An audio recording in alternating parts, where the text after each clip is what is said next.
உரைமனங்கடந்த ஒரு பெருவெளி மேல் அரைசு செய்தொங்கும் அருட்பெருஞ்சோதி அகண்டமாயுள்ள உலகெல்லாம் அடங்கிய பெருவெளியிடமே கடவுளரின் நிறையியல் செயல்படுகின்ற நிலையமாகும்.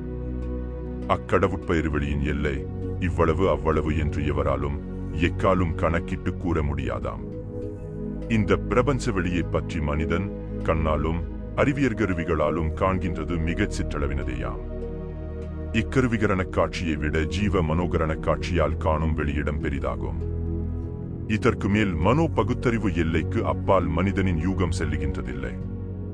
அவ்வறிவு நிலைக்கு அப்பால் தான் மனதுக்கு எவ்வாற்றாலும் விஷயமாகாத நமது பிரபஞ்ச வெளி போன்று அனந்த வெளி அடங்கிய பெருவெளி இருக்கின்றது.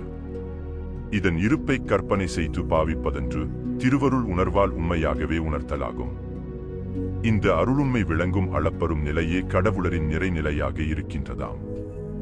அண்டகோடிகள் எல்லாம் விளங்குகின்ற அகண்ட வெளியை பற்றி மெய்யருள் உணர்வால் உணர முடிவதேயன்றி மனவறிவால் அறிந்து கொள்ள முடியாதாம். ஆதலின் அந்த பெருவெளி நிலையே ஒரு ஒப்பற்ற அருட்பெருவெளியாக குறிக்கப்படுகின்றது. இந்த அருட்பெருநிலையை நமது ஆன்ம அகத்தினின்று காண வேண்டியிருக்கின்றது. அன்பு நிறைந்து அருள்மயமாகி அகனின்று அருளால் உணரும் அப்பெருவெளி நிலை மனவாக்கிற்கு சற்றும் எட்டாததாகும். இவ்வருள் வெளிநிலையில் பரிபூரணமாய் இருந்து கொண்டு புற உலகுயிர் அனைத்தையும் ஆண்டு அருள்கின்றவர் நம் அருளம்பலத்தரசர். இந்த அருளம்பல மன்னிய மாமன்னர் எந்த ஒரு ஆன்மாவின் கண் வெளிப்பட்டு அருளாலே கண்டு கொள்ளப்படுகின்றாரோ அந்த சிற்றம்பலத்தில் எழுந்தருளி அருள்மபாலிக்கின்றதோடு சூருத்திலங்கும் பெருவெளியில் உள்ள யாவற்றையும் அவற்றின் அகத்திருந்து ஆழ்கின்றதையும் அந்த குறிப்பிட்ட ஆன்மாவுக்கு அனுபவப்படச் செய்கின்றார். ஆகவே உண்மையில் உரைமனங்கடந்த பெருவெளியில் விளங்கும் அம்பலத்தரசர் அகத்திருந்தும் புறத்தே தோன்றாதவராய் அனக ஆட்சியை எங்கெங்கும் புரிந்து கொண்டுள்ளாராம். அரைஸ்வர சுன்பத்தன் விளக்கம் சு என்ற எழுத்து சகரமையும் உகரவுயிரும் கொண்டு சத்தான நம்பதி உண்மையையும் அவர்தம் அருளின் தொழிற்செயல் உண்மையையும் சுட்டி நிற்பதாம். நமது அருட்பெருஞ்சோதி ஆண்டவர் அகத்தே அருள் வண்ணமாயும் புறத்தே ஜோதியாலான உலகெல்லாமாயும் விளங்குகின்றார். இவ்விருநிலை கொண்டபதியின் முழு உண்மை வெளிப்பட விளங்குகின்றதில்லை. புறக்காரிய பாட்டு உலக நிலையே காணப்படுகின்றது.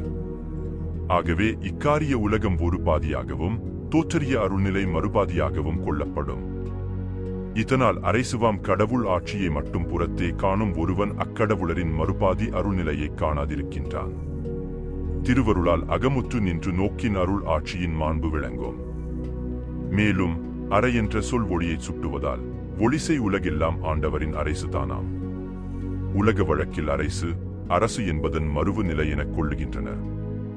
உலகியல் அரசன் ரசம் சத்தாகிய அருள் உண்மையற்றவனே என்பதை குறிப்பதாக அமைந்து விட்டிருக்கின்றதாம்.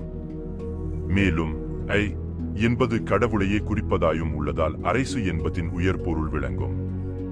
1000 பேரை கொன்றவன் அரைவைத்தியன் என்பது பழமொழி. இதனுண்மையாதெனில் 1000 என்பது கடவுள் உண்மை விளங்கும் அக ஆன்ம நிலையமே. 1000 இதழ் கமலாலயமாக இருக்கின்றது. இதில் உரைபவன் தான் என்றும் தன்பதி என்றும் இரண்டு படாது விளங்குகிறான். இந்நிலையே கடவுளரின் இருபாதியாம் உண்மை கொண்டதாம். இங்கு அரை நிமிஷ தியானமயமானால் இறை அனுபவம் உண்டாம். இறைவனே அருட்பெரும் முழுவைத்தியன் ஆவான். ஆதலின் அவ்விறைவனின் கலப்பெய்தி தனது நாமரூபப்பற்று அற்றவனே 1000 பேரை கொன்றவன் அரைவைத்தியன் ஆவான் என்பது உண்மை.